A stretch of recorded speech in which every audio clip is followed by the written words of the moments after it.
ফিরকি দাদা ভাই এটা ধরতো। বলছি তোমার দ্বারা তো আর ব্যাট ট্যাট করা সম্ভব হবে না, তাই কাজ করি আমি দাদা ভাইকেই বলে দিই, এই দাদা ভাই তোরা নিজেদের মতো খেল যা।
হ্যাঁ রোমা। হ্যাঁ ভাস্করদা বলো। তুমি কোথায়? বাড়িতে তো দেখছি না। তুমিও কি পিকনিকে? পিকনিক? কিসের পিকনিক? আমি তো কলকাতার বাইরে প্রচারের কাজে এসেছি। কলকাতার বাইরে? কই কিছু জানাওনি তো? না আসলে বাড়ির ব্যাপারে তুমি খুব চাপে ছিলে তো তাই ভাবলাম এই সমস্ত ছোটখাটো ব্যাপারে তোমাকে জানিয়ে কি হবে, শুধু শুধু তুমি ডিস্টার্ব হবে। ভোটেরটার খুব বেশি দেরি নেই, এখনই যদি একটু মেম্বারদের নিয়ে একটু একটু করে প্রচারের কাজটা শুরু করে দিতে হলে তো আমাদের জন্যই ভালো, তাই না ভাস্করদা? হ্যাঁ তা ভালো, কিন্তু এতে কিন্তুর কি আছে ভাস্করদা? এদিকটা আমি একদম সামলে নেব, তুমি একদম চিন্তা করো না। আচ্ছা বাই দ্য ওয়ে, তুমি আমাকে হঠাৎ ফোন করলে কেন বলো? কিছু এমার্জেন্সি? বলছি সেদিনের পর থেকে তো তুমি টাকার হিসেবগুলো দিলে না। এতবার করে চাইছি তাও তুমি দিচ্ছ না, কেন বলো তো? এ বাবা, আমি একদম ভুলে গেছি ভাস্করদা। Sorry, I am very sorry. তুমি না একদম চিন্তা করো না, আমি সমস্ত হিসেবটা আমার ব্রিফকেসে একদম রেডি করে রেখে এসেছি। আমি বাড়ি গিয়ে তোমাকে সবটা বোঝালেই তোমার একদম জলের মতো পরিষ্কার হয়ে যাবে। ততক্ষণ একটু ওয়েট করে যাও প্লিজ। আচ্ছা এখন রাখি। আচ্ছা ঠিক আছে, তুমি ফিরে এসেই দেখিও, কিন্তু আর দেরি করো না রোমা।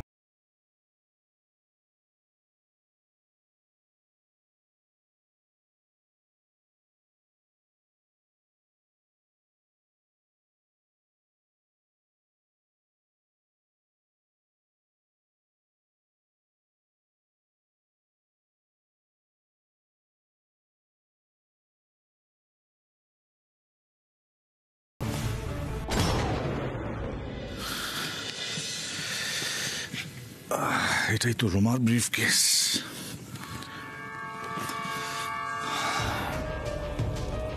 আর অপেক্ষা করা যাবে না। রোমা, তুমি ভুললে চলবে না যে জনগণের কাছে জবাবদিহিটা আমাকে করতে হবে। Combination lock?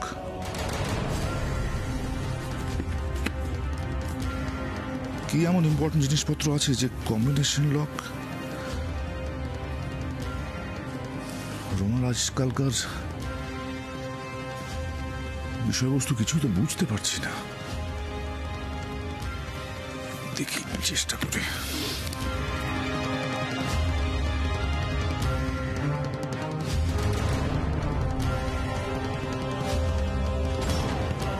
কি হতে পারে? কম্বিনেশন লকটার কোড কি হতে পারে? ভাস্কর, ভাবো।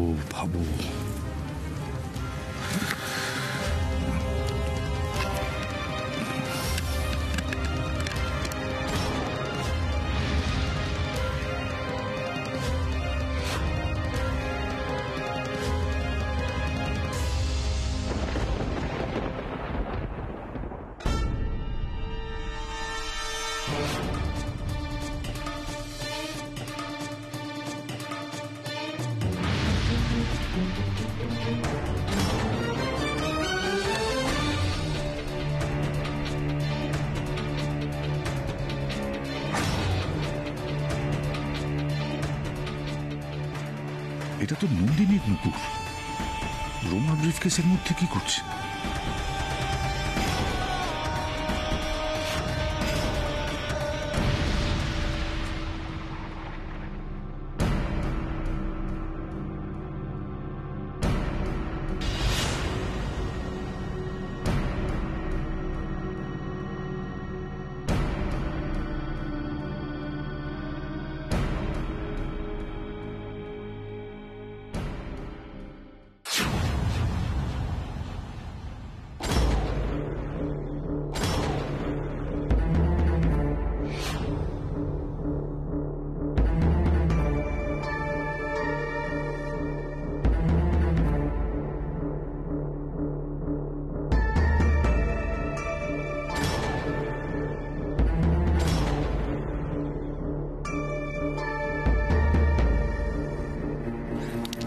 হ্যাঁ ম্যাডাম। হ্যালো মুস্কান, তুমি কোথায়? কেন ম্যাডাম? এই তো পিকনিকে। পিকনিকে? এখনো তুমি পিকনিকে কি করছো? ভাস্করদা বাড়িতে একা রয়েছে, এটাই সুবর্ণ সুযোগ। তোমাকে তাড়াতাড়ি এখন কাজটা সেরে ফেলতে হবে। কিন্তু ম্যাডাম এখন তো এখানে সবাই আছে, আমি কি বলে বেরোবো? আর এখন এখান থেকে বেরোতে গেলে তো লোকে 14টা প্রশ্ন করবে, আমি কি জবাব দেবো ম্যাডাম? ও গড, তুমি ওখান থেকে কি করে বেরোবে সেটা তো তোমাকে ডিসাইড করতে হবে মুস্কান। সেটা আমি এখান থেকে বসে কি করে ঠিক করে দেবো বলো তো? তবে হ্যাঁ, আমি এখন যা যা বলছি সেটা মন দিয়ে শোনো। ওখানে গিয়ে ঠিক তোমায় কি কি করতে হবে, ওকে?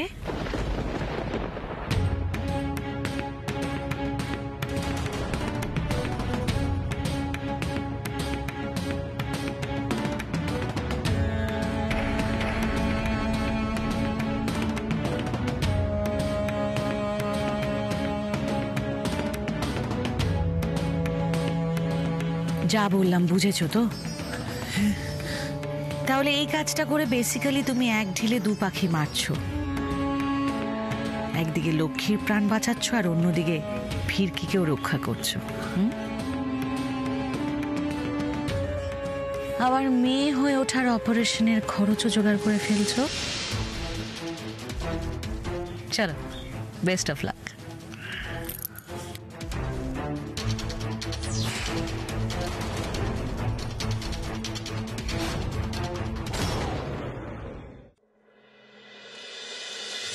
ছোটবেলা থেকে মায়ের অভাব আমি কোনোদিনও বুঝতে পারিনি। বলা ভালো, মায়ের অভাব কোনোদিন আমাকে বুঝতেই দেওয়া হয়নি। তবে একটা জিনিস ভেবে না আমি ছোট থেকে খুব কষ্ট পেতাম, সেটা হলো আমার বাবার পরিচয়। মনে মনে ভাবতাম যদি কোনোদিনও আমার আসল মায়ের সাথে আমার পরিচয় হয় না, তাহলে সবার আগে আমি একটাই প্রশ্ন করব, বলো মা, আমার বাবা কোথায়?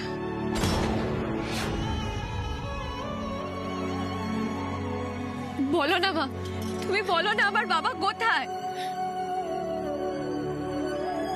চুপ করে থেকো না মা, বলো আমার বাবা কোথায়? সত্যি বলতে আমি না মায়ের অভাব তো কোনোদিনও বুঝতে পারিনি, আমাকে বুঝতে দেওয়া হয়নি,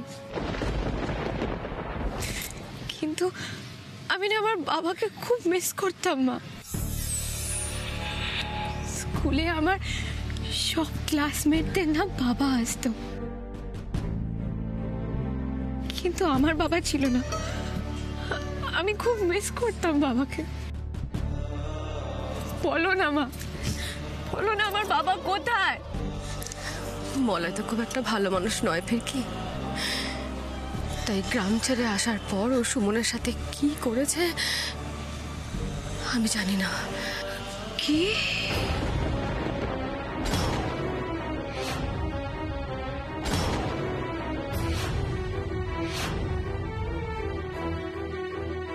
কি বলছো তুমি?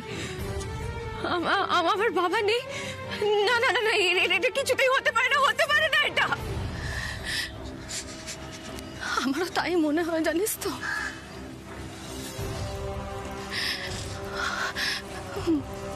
মলয় সুমনকে গা ছাড়া করার পর আমি ওকে অনেক খুঁজেছিলাম, ওর সঙ্গে আমি যোগাযোগ করার চেষ্টা করেছিলাম, বিশ্বাস কর, কিন্তু আমি ওর কোনো খোঁজ পাইনি।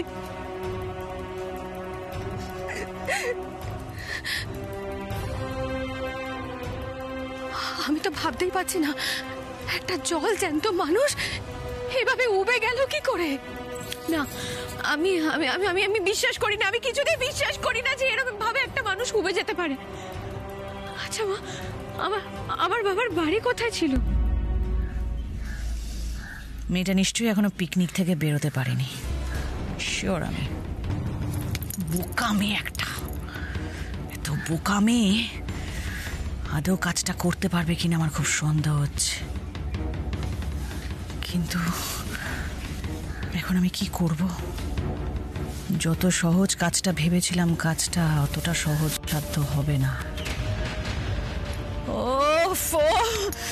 টেনশনটা না আমি আর নিতে পারছি না, জাস্ট আর নিতে পারছি না।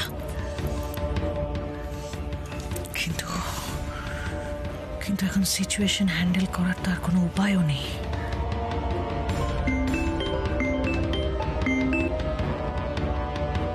হ্যালো।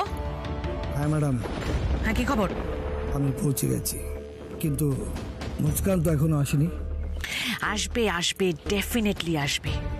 যেই টোপ আমি ওকে দিয়েছি না, সেই টোপটাও গিলে নিয়েছে। শুধু একবার ওই পিকনিক থেকে বেরোনোর অপেক্ষা, ব্যাস। তারপরেও বাকি কাজটা যে ঠিকঠাক মতো করে দিতে পারবে সেটা আমি নিশ্চিত। Okay madam. তুমি গেটে সিকিউরিটির ব্যবস্থাটা একদম দেখে নেবে। মন্ত্রীর বাড়ি, হুট করে কিন্তু বাইরের লোককে এইভাবে অ্যালাউ করবে না। যথেষ্ট কড়া সিকিউরিটি রয়েছে, কিন্তু আজ অ্যাট এনি কস্ট মুস্কানকে ভেতরে ঢুকতেই হবে। আর ওর যাতে ঢুকতে গিয়ে কোনো রকম অসুবিধে না হয় সেই অ্যাসুরেন্সটা তুমি আমায় দেবে। Got my point? আরেকটা কথা, মেয়েটা কিন্তু প্রফেশনাল মার্ডারার নয়, ও প্রথমবার এরকম একটা কাজ করছে। তাই গোড়াতেই যদি কোনো গন্ডগোল হয়ে যায়, ওর কিন্তু নার্ভ ফেল করে যেতে পারে। তাই বি ভেরি কেয়ারফুল। আমাদেরই গ্রামে তোর বাবা খুব উচ্চ বংশের ছেলে ছিল জানিস তো, তবে পয়সা করি তেমন ছিল না। আর ওর বাবা মারা যাওয়ার পর ওর যে সম্পত্তি ছিল তার উপর ওই মলয় আর ওই গ্রামের মোড়লের নজর পড়েছিল। ওরা দুজনে মিলে সলা পরামর্শ করে ওর সমস্ত সম্পত্তি হাতে নিয়ে ওকে গ্রাম ছাড়া করে দিল। তারপর আমাকে জোর করে বিয়ে করে দিল। ওর মনে যে এত নোংরা প্যাঁচ ছিল আমি তার আন্দাজই করতে পারিনি। ওর মতো নিষ্ঠুর মানুষ আমি এই পৃথিবীতে আর একটাও দেখিনি। আমি ওকে ঘেন্না করি আমি ওকে। তুমি প্লিজ এভাবে কেঁদো না, তোমার তো কোনো দোষ ছিল না।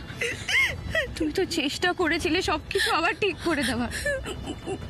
তবে তবে একটা খটকা আমার এখনো লাগছে। কি? ওইরকম একটা পরিস্থিতিতে বাবা তোমাকে কি করে ছেড়ে দিল? তোর মনে হচ্ছে তোর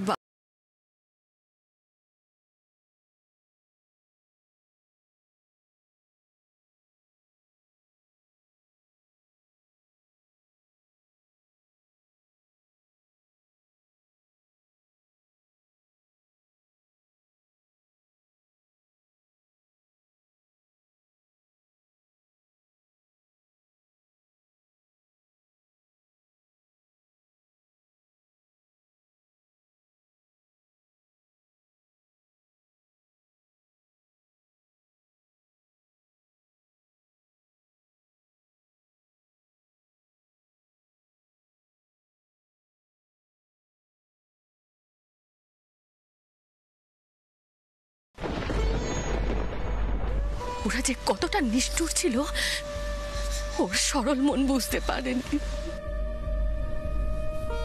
এতগুলো বছর পেরিয়ে আসার পরেও ওই দিনগুলোর কথা যখন মনে পড়ে না ফিরকি, আমার সারা গায়ে কাটা দেয়। জানি মা, সেই সময় তোমার ওপর দিয়ে যে ঝড় বয়ে গেছে আমরা সেটা কল্পনাও করতে পারি না। তবে একটা কথা আমায় বলো তো, বাবা তারপর তোমার সাথে যোগাযোগ করার চেষ্টা করেনি? চিন্তা করবেন না ম্যাডাম, আমি সব সামলে নেব। কিন্তু ম্যাডাম, আবার কিন্তু কি? ওই যে বললেন না ও প্রফেশনাল কিলার নয়, ফার্স্ট টাইম খুন করতে এসে বেশিরভাগই ছড়িয়ে ফেলে। মুস্কান যদি ভিতরে গিয়ে কোনোভাবে ফেসে যায়, মানে বলছি কাজটা করার আগে যদি ও ধরা পড়ে যায়। সেই জন্যই তো আমি তোমাকে পাঠাচ্ছি। এই কাজটা আমি যে কোনো প্রফেশনাল কিলারকে দিয়ে করাতেই পারতাম, ইনফ্যাক্ট তুমিও তো আছোই। কিন্তু আমি কাজটা কোনো প্রফেশনাল কিলার বা তোমাকে দিয়ে করাতে পারবো না। আমাকে মুস্কানকে দিয়ে এই কাজটা করাতে হবে। তবে হ্যাঁ, যদি দেখো শেষ মুহূর্তে কোনো গন্ডগোল, তাহলে তেনান্দে আর মুস্কানকে ওখানেই শেষ করে দেবে। আমি কোনো এভিডেন্স ফেলে রাখতে চাই না। ক্লিয়ার? ক্লিয়ার।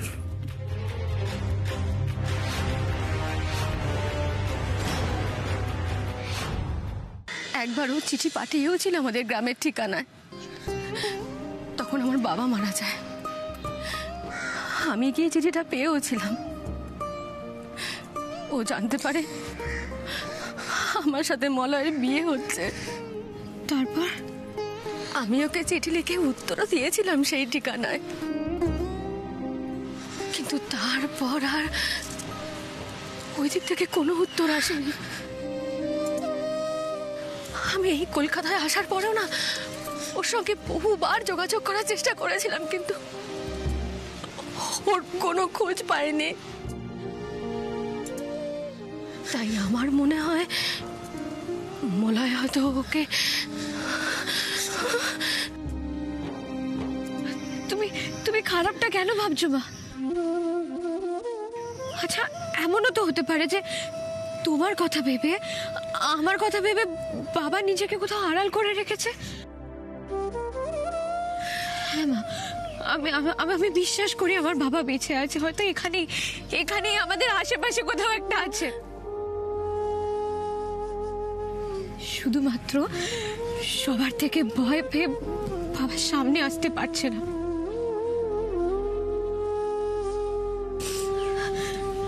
পৃথিবীটা যে গোল সেটা তো আরো একবার প্রমাণ হয়ে গেল মা। না হলে ভাবো না, এই তুমি আমাকে আর আমি তোমাকে ফিরে পেতাম না তো। তাই তুমি একটু ভরসা রাখো। কে বলতে পারে, হয়তো বাবাকেও আমরা ঠিক এমনই ভাবে একদিন খুঁজে পেলাম।